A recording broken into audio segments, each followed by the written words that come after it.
السلام عليكم ورحمة الله وبركاته أصحابتين قالوا كسود وهذا القناة كينا فضلنا هدينا وقعصوا سبسكرايب نودي هدا هرنو الجوكتن لايك شيرت كومنت وينو ديرجلين ما أنتوا حن كهاد للدونا إن شاء الله تعالى وحيابها إن هوي دعانها أكردين كره هوي كست أو المنوتشينيسا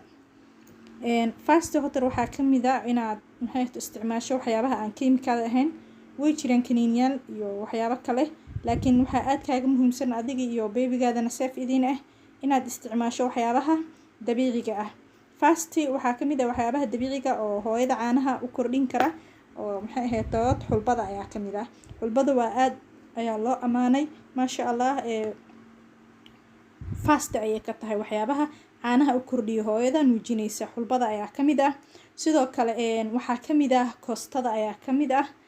ولا يقانا كوست أم سبينج قف كذا سيدة أرتقانه سيدو كله واحد كميدا موسكا آد أيوة أصيغنا فيتامين فربضان أيا كجرا سيدو كله واحد كميدا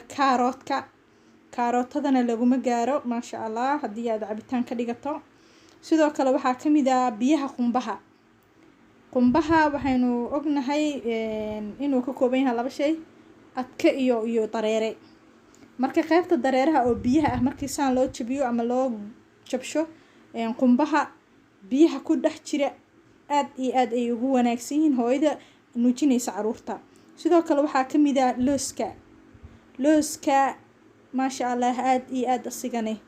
aad iyo aad ay ugu wacan yahay hooyada nuujinaysa ilmaha caanaha ayuu u badanayaa sidoo kale waxaa kamid ah malaayga ayaa kamid ah sidoo kale waxaa kamid ah qamadiga ama boorasha ka samaysato ama sidiisa ay ku karsato hooyada nuujinaysa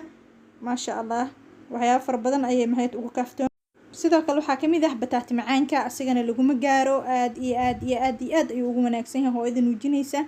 fitamiinadiisan halkan lagu soo koobi karo sidoo kale waxa kamid ah timirta ma sha Allah timirta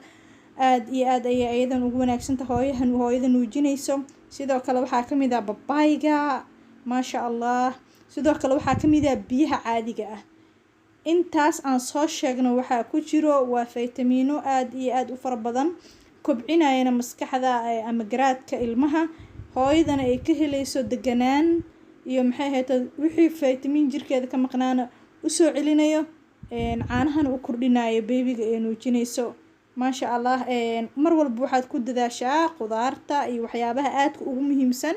hooyada nuujinaysa soo dhawaada ama furan subscribe-na inoo dhaha insha Allah ta'ala